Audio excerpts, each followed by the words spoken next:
जय श्री कृष्ण दोस्तों। क्या हाल चाल है आपके। आशा है आप सभी कुशल मंगल होंगे और ईश्वर से यही कामना है कि आप हमेशा सुखी रहे और खुश रहे। दोस्तों आज मैं ये वीडियो उन युवा साथियों और भाइयों के लिए डाल रहा हूँ जो यंग ब्रदर्स हैं, जो कि अगले कुछ दिनों में या 1-2 साल में नियर फ्यूचर में जो मैरिज करने वाले हैं, शादी करने वाले हैं। ये उन लड़कों के लिए है जो प्रेम विवाह या लव मैरिज या कोर्ट मैरिज भी करने वाले हैं। ये वीडियो डालना इसलिए ज़रूरी मैं मानता हूँ दोस्तों कि पिछले कुछ दिनों से मेरे पास जब से कुछ हमारे भारत में कुछ ऐसी दुखद घटनाएं अभी हुई है, जैसे अतुल सुभाष है, पुनीत खुराना है, जैसे युवा लोगों के साथ में जो भी घटनाएं घटित हुई है, उसके बाद में मेरे पास ऐसे बहुत सी कि मेरे जो क्लाइंट है वो मुझसे पूछते हैं कि भाई कि ऐसा क्यों हो रहा है, जबकि हमारे भारतीय समाज में तो ऐसा कभी आज से 25-30 वर्ष पहले ऐसी कभी कोई घटनाएं नहीं होती थी। हमारे हिंदू समाज में तो तलाक के बारे में कोई अवधारणा ही नहीं है। हमारे हिंदू समाज में या हिंदू संस्कृति में या सनातन संस्कृति में तो 7 जन्मों तक का संबंध माना जाता है। जब हम एक लड़का और लड़की जब फेरे लेते हैं अग्नि को साक्षी मानकर, तब उसमें यह कामना रहती है, उस सप्तपदी के जो मंत्र होते हैं उनमें यह कामना रहती है कि भाई कि जन्म जन्मांतर का हमारा ये संबंध निश्चित हो जाए। तो इतनी कि उच्च अवधारणा है हमारे सनातन समाज में। लेकिन आज के युग में, आज के संदर्भ में जो आधुनिक युग है, जो भौतिकवाद जो छाया हुआ समाज में, वहाँ उस भौतिकवाद के दुष्परिणाम भी सामने दिख रहे हैं दोस्तों। उसका मूल कारण यह है कि आजकल चाहे लड़का पक्ष हो चाहे लड़की पक्ष हो, सभी ये चाहते हैं कि भाई, लड़की भी चाहती है कि भाई मेरा ससुराल धनाढ्य मिले, पैसे वाला मिले, मुझे किसी तरह की तकलीफ़ नहीं हो, मुझे कोई भी काम धंधा नहीं करना पड़े, मुझे सिर्फ आराम मिले, मौज शौक मिले। और लड़के वाले भी ये चाहते हैं कि भाई कि हमें सामने की जो बहू आएगी हमारे घर में, वो इतना धन माल लेकर आए, इतना दहेज लेकर आए कि हमारे जीवन के वारे नारे हो जाए। तो ये समाज की हमारे कुछ कुरीतियाँ भी है। उन कुरीतियों को बचने के लिए या उन जो धोखेबाजी जो शादी के बाद में कई बार क्या होता है कि ऐसे धोखे होते हैं जो कि आगे चलकर भी बहुत ही उसके भयावह परिणाम दिखाई देते हैं। शुरू में जो माता पिता या लड़के लड़कियां जो खुशी से या समर्पण का जो भाव दिखाता है शादी के पहले, वो आगे चलकर फिर धीरे धीरे वो प्रेम नफरत में बदल जाता है, खुशियाँ दुख में डूब जाती है, और जो सपने जो देखे जाते हैं वो सब धराशय हो जाते हैं। फिर इसके बाद मतभेद है, दुराचार है, अनाचार है, कोर्ट कचहरी तक मामले जाते हैं और समाज में बदनामी अलग से होती है। और जो भी लाखों रुपया जो शादी में जो खर्च होते हैं, कई बार तो ऐसे माँ बाप भी देखे गए हैं जो बेचारे अपने सर पर कर्ज का बोझा करके भी अपने लड़के लड़कियों की शादियां करते हैं।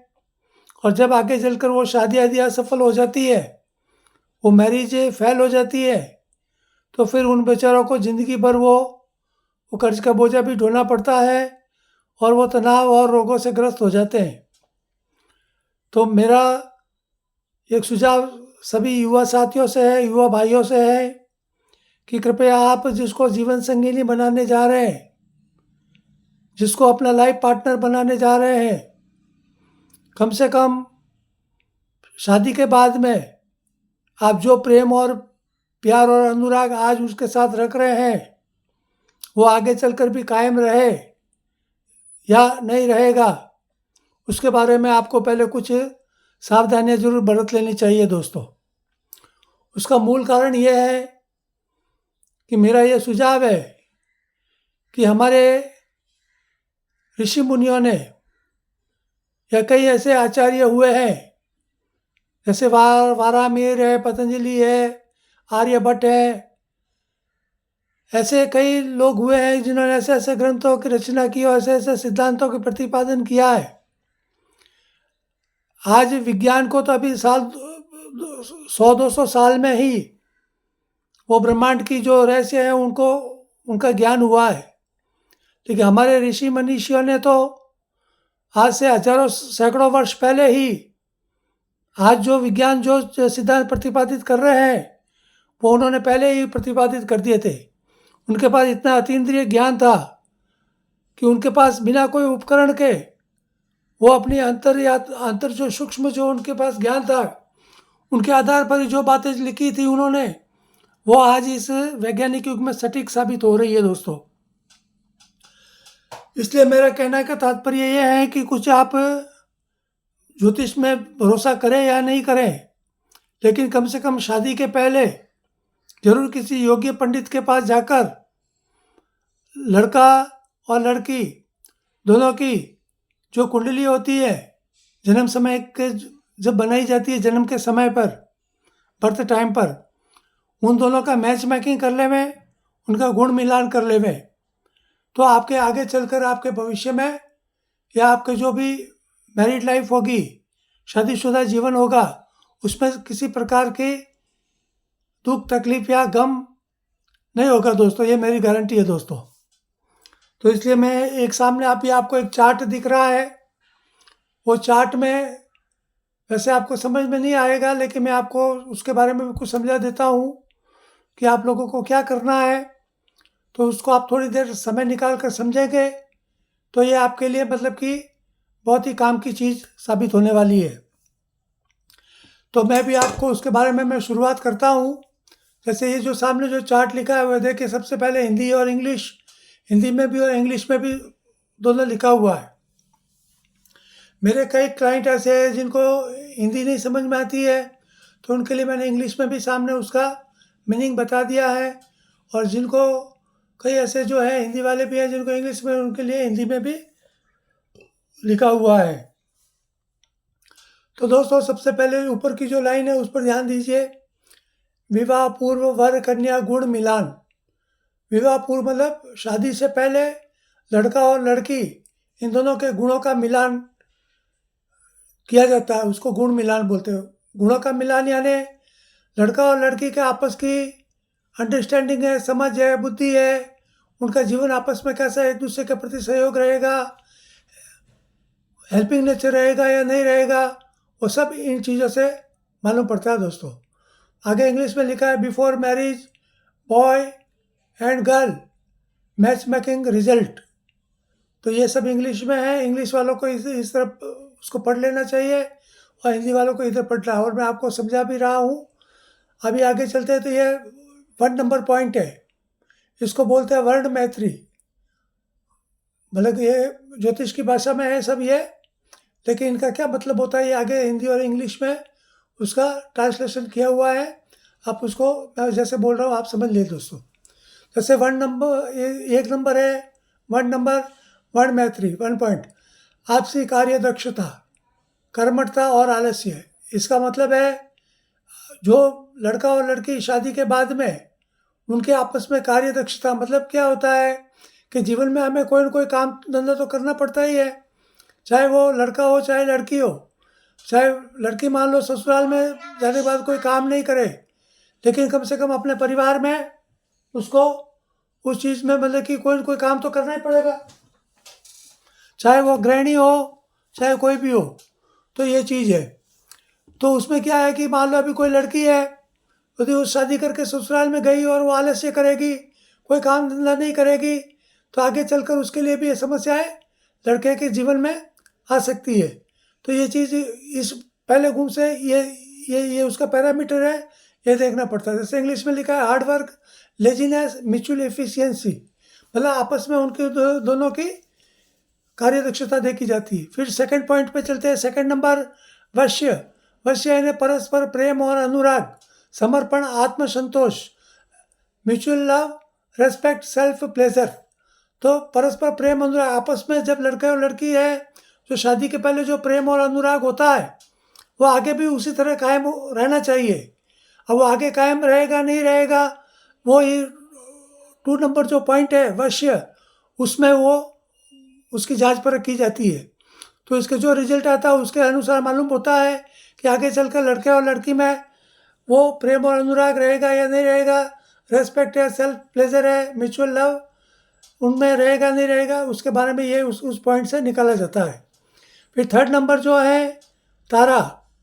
तारा में ये देखा जाता है कि आपसी समझबूझ, जो लड़के और लड़की होती है उनमें आपसे समझबूझ कैसी रहेगी, उनमें आपस में तारतम्य या उनमें सहमति रहेगी कि नहीं रहेगी, ये इस 3 नंबर पॉइंट से निकाला जाता है, उसका रिजल्ट निकाला जाता है। इंग्लिश में उसको बोलेंगे म्यूचुअल अंडरस्टैंडिंग, हारमनी। ये भी जीवन में बहुत ज़रूरी है कि आपस में जो भी उनका अंडरस्टैंडिंग होगी, एक दूसरे की समझबूझ, उसी से मालूम पड़ती है कि आगे चलकर जीवन में समझबूझ बहुत ज़रूरी है। क्योंकि लड़का एक चीज़ बोलेगा और वो लड़की उसको नहीं मानेगी, तो फिर आगे चलकर वो मतभेद और वो अंडरस्टैंडिंग नहीं रहेगी, तो फिर वो उसमें जीवन के लिए कठिनाई आ जाती है दोस्तों। तो आपसे ये जो हारमनी है वो जीवन में बहुत ज़रूरी रहती है। तो ये 3 नंबर से वो चीज़ निकाली जाती है। फिर आगे जो 4 नंबर पॉइंट है, 4 नंबर, उसमें योनि, ये दिमागी क्षमता और विवेक, इसमें मर्यादा और सम्मान की बहुत ज़रूरत होती है जीवन में। तो ये 4 नंबर पॉइंट से ये देखा जाता है कि लड़का और लड़की दोनों आपस में एक दूसरे की मर्यादा और सम्मान करेंगे या नहीं करेंगे, ये वो 4 नंबर से निकाला जाएगा दोस्तों। और इसको इंग्लिश में बोलते हैं ब्रेन कैपेसिटी, डिस्क्रिएशन मतलब विवेक बुद्धि, और डिग्निटी मतलब आपस में जो सम्मान है, विवेक है और मर्यादा एक दूसरे की कैसे रखेंगे वो लड़का और लड़की, उसके बारे में ये 4 नंबर पॉइंट से मालूम किया जाता है। फिर जो 5 नंबर है ग्रह। जब भी कोई भी लड़का और लड़की जन्म लेते हैं तो उनकी कोई न कोई राशि तो जीवन में बनती है।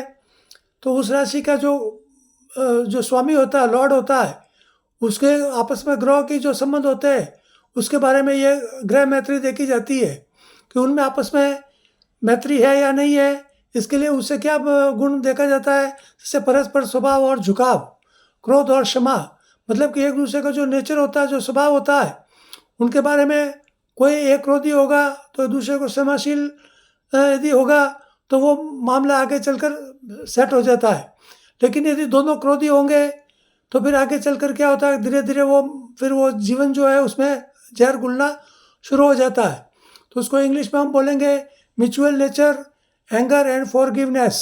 तो ये भी जीवन में बहुत ज़रूरी है। यदि मान लो कोई गुस्से वाला है तो दूसरा उसको फॉरगिवनेस का जो गुण इसमें नेचर होता है तो वो एक बैलेंस लाइफ में हो जाता है। तो ये बहुत ज़रूरी है, वो ये 5 नंबर पॉइंट से देखा जाता है। फिर आगे जो 6 नंबर पॉइंट है उसमें है गण। गण का मतलब होता है आपसी पसंद और नापसंद और सूझबूझ। मतलब कि क्या होता है कि पति और पत्नी में कोई चीज़ हम विचार विमर्श करते हैं तो किसी की कोई पसंद होती है, किसी की कोई नापसंद होती है। ज़रूरी नहीं कि भाई दोनों की पसंद एक होती है। तो ये जो 6 नंबर पॉइंट से ये देखा जाता है कि उनमें आपसी कितने पॉइंट उसमें मिलेंगे, तो उस हिसाब से उनका समझ बूझ की उनकी परीक्षा 6 नंबर पॉइंट से ली जाती है।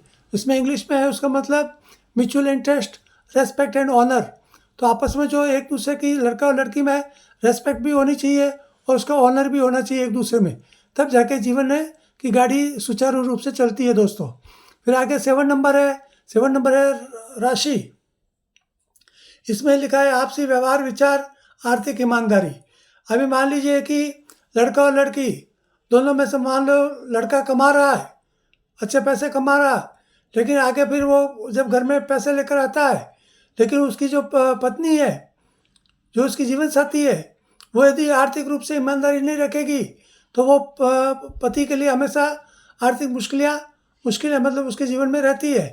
मान लो पति कमा कर लाता है और पत्नी उड़ाने वाली होती है, अत्यधिक खर्च करने वाली होती है, उसको शॉपिंग का बहुत शौक होता है, वो मतलब पैसे की बर्बादी करने में लगी रहती है।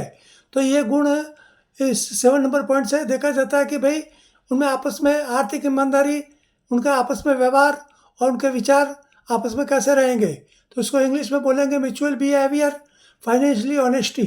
मतलब फाइनेंशियली मतलब कि लड़का और लड़की दोनों में ईमानदारी होनी बहुत ज़रूरी है। तो ये 7 नंबर पॉइंट से ये चीज़ देखा जाता है। फिर जो 8 नंबर पॉइंट, ये लास्ट पॉइंट है और सबसे महत्वपूर्ण पॉइंट ये है। इसका कारण ये है, जैसे देखिए यहाँ पर लिखा है 8 नंबर पॉइंट में शारीरिक यौन संबंध और आगे लिखा संतान, वंशवृद्धि और समागम रुचि। इसका मतलब ये है कि जब लड़का और लड़की शादी करते हैं, जब अपना नवजीवन शुरू करते हैं, तो फिर आगे चलकर जब उनमें शारीरिक संबंध बनते हैं, वो शारीरिक संबंध इसलिए होते हैं कि भाई आगे चल के वो अपने वंश की वृद्धि कर सके, उनकी जो भावी पीढ़ियों का जन्म हो सके और उनको ईश्वर कृपा से योग्य संतान की प्राप्ति हो। अब ये कैसे होगा? जब लड़के और लड़की में उनमें शारीरिक आकर्षण होगा और समागम में रुचि होगी। समागम यानी यौन संबंध बनाने पड़ेंगे और वो शारीरिक मिलन से ही होता है। लेकिन कई बार ये देखा जाता है कि लड़के को यदि शारीरिक संबंध में रुचि है तो कई बार लड़की में वो रुचि नहीं दिखाई देती है, वो इन संबंधों को पसंद नहीं करती है। और कई बार क्या होता है कि लड़की को शारीरिक संबंध की अभिलाषा होती है कि भाई उसके पति उसके साथ शारीरिक संबंध बनावे, लेकिन लड़के कई बार मतलब इस चीज़ों में रुचि नहीं ले पाते। तो ये सब क्यों होता है? ये 8 नंबर जो ये नाड़ी पॉइंट है, उससे में वो देखा जाता है कि भाई उन दोनों में आपस में जो सेक्सुअल जो म्यूचुअल जो सेक्सुअल जो रिलेशन है क्या, वो उनमें कैसे रहेंगे। मतलब लड़के और लड़की दोनों उसमें रुचि लेंगे या नहीं लेंगे, या आगे वंशवृद्धि के लिए उनमें कैसे अपने ये फिजिकल जो रिलेशंस होते हैं वो उसमें देखे जाते हैं। जैसे यह प्रोक्रिएशन और इंटरकोर्स, ये वंशवृद्धि के लिए बहुत ही ज़रूरी पॉइंट है, क्योंकि बाकी सब तो है जो है ही, लेकिन यदि उनमें शारीरिक संबंध नहीं रहेंगे या एक दूसरे में शारीरिक संबंध बनाने की उनमें रुचि नहीं रहेगी, तो आगे चलकर ऐसी शादियाँ भी असफल और फेल हो जाती है दोस्तों। ये ऐसी मैरिज है आगे चलकर फिर नहीं चल पाती। या इससे ये भी देखा जाता है 8 पॉइंट यदि ये बराबर नहीं मिलता है तो कई बार ये भी देखा लड़का और लड़की अपने घर में मतलब कि वो रिलेशन नहीं रखे, वो बाहर भी मतलब कि दुनिया में दूसरी जगह उनके मतलब कि ये मैरिटल जो रिलेशंस होते हैं वो बाहर जाके हमें संबंध में वो बदल जाते हैं। तो ये पॉइंट 8 नंबर को सबसे बड़ा वाला पॉइंट जो है, देखिए ये 1 2 3 4 5 6 7 8, तो 8 नंबर ये सबसे ज़्यादा नंबर वाला पॉइंट है। तो ये भी जीवन में बहुत ज़रूरी है। तो ये सब चीज़ें जो मैंने आपको बताई है उनका मतलब सब ये है। सामने मैंने इंग्लिश में भी मैंने आपको समझा दिया, फिर भी यदि आपको कोई समझ में नहीं आवे या आप इस चीज़ को मैच मेकिंग या गुण मिलान के लिए आपको किसी चीज़ की जिज्ञासा हो, जानकारी लेनी हो, तो कृपया मेरे आप व्हाट्सएप चैनल पर आकर मुझसे आप संपर्क कर सकते हैं। मैं जब भी मुझे 2-4 दिन में समय मिलेगा मैं आपसे कांटेक्ट करूंगा और आपकी समस्या का समाधान करने की 100% कोशिश करूंगा दोस्तों। अब रहा दोस्तों कि ये जो पॉइंट जो मैंने बताया 1 2 3 4 5 6 7 8, इनका रिजल्ट कैसे देखा जाता है? तो ये रिजल्ट कैसे देखा जाता है, जैसे मान लीजिए ये 1 2 3 4 5 6 7 8, इनकी जब टोटल करेंगे तो ये जो 8 और 7 15 और 6 प्लस करेंगे 21, और फिर 5 प्लस करेंगे तो 26, फिर ये 4 प्लस करेंगे 30, और फिर 3 करेंगे 33, फिर 2 35 और ये 1 36। ये टोटल यहाँ पे 36 नंबर है। कुल गुण मिलान संख्या 36, आगे लिखा है 36 टोटल मैच मेकिंग नंबर। तो ये मतलब कि टोटल 36 नंबर होते हैं दोस्तों। अब जब ये इनका जब रिजल्ट निकालते हैं 1 2 3 4 5 6 7 8 का, तो इनका रिजल्ट पूरा का पूरा 100% नहीं मिलता है। ये 1 का 1 नहीं मिलेगा, 2 का 2 नहीं मिलेगा, 3 का 3 नहीं मिलेगा, इस तरह 8 का 8 नहीं मिलेगा। अब इनमें 8 में से 7 6 5 4 2 1 या 0 मिल सकता है। 7 में 7 का 6 5 4 3 2 1 0 मिल सकता है। 6 में भी 5 4 3 2 1 0 मिल सकता है। 5 में भी 4 3 2 1 0 मिल सकता है। 4 में 3 2 1 0 मिल सकता है। 3 में 2 1 0 मिल सकता है। 2 में 1 0 हाफ भी मिल सकता है, या 1 एंड हाफ भी मिल सकता है। इसमें भी 0 मिल सकता है, या 1 माइनस 0.50 या 0 भी मिल सकता है। फिर जो भी इनमें जो भी गुण मिलेंगे, इनका जो भी रिजल्ट आएगा वो रिजल्ट को टोटल करेंगे तब जाकर हमें वो तो ये 36 में से कितने पॉइंट हमको मिलते हैं, वो हमको उस हिसाब से फिर वो आगे जाके शादी सक्सेस रहेगी या अनसक्सेस रहेगी, उसके बारे में वो देखा जाता है दोस्तों। तो अब जैसे यहाँ पे देखिए लिखा है 18 से ऊपर गुण अच्छा है, above 18 number good and best. मतलब 18 नंबर से ऊपर जब भी आएगा 18 से फिर 19, 20, 21, 22, 23, 24, 25, 26, 27, 28, 29, 30, 31, 32, 33, 34, 35, 36, ऐसे ऊपर ऊपर जैसे जाएगा तो वो अच्छा माना जाता है। लेकिन 18 से क्या लिखा है देखिए यहाँ पर, 18 गुण कम से कम चाहिए, need at least 18 number minimum. Minimum 18 number तो चाहिए ही चाहिए यदि किसी लड़के और लड़की को शादी करनी है, और वो अब जब मैच मेकिंग करने जाएंगे तो मिनिमम 18 नंबर तो उनको मस्ट है, मतलब उनको ज़रूरत है। 18 नंबर यदि है आपको मिल रहा है तो आप एक बार शादी के लिए आप आगे बढ़ सकते हैं। लेकिन आगे क्या लिखा है, 18 गुण से कम नेक्स्ट खराब, मतलब अंडर 18 नंबर बैड रिजल्ट। मतलब यदि 18 नंबर से यदि कम आ रहे, 17, 15, 16, 14, 13, 20, तो 18 से जब एक भी नंबर नीचे आ गया, 17 भी आ गया है, तो आपको वो शादी के लिए, वो आपके लिए, वो आगे जाके वो शादी आपके लिए अच्छी नहीं रहने वाली दोस्तों, आपको तकलीफ होगी दोस्तों, चाहे फिर लड़के के हिसाब से हो चाहे लड़की के हिसाब से भी हो। तो ये चीज़ मेरा कहने का मतलब ये है दोस्तों कि ये जो चार्ट बनाने का मतलब यही है कि आजकल जीवन में जो हमारे कई लड़के लड़कियों की शादियाँ जो खुशी से होती है, आगे चल कर हम उन मैरिज को फेल होते हुए देखते हैं। तो मेरा कहने का मतलब सभी मेरे दोस्तों से, मेरे युवा साथियों से यही निवेदन है, कृपया आप अपने जीवन साथी को चुनने से पहले अपनी कुंडली की जो मैच मेकिंग है वो करावें।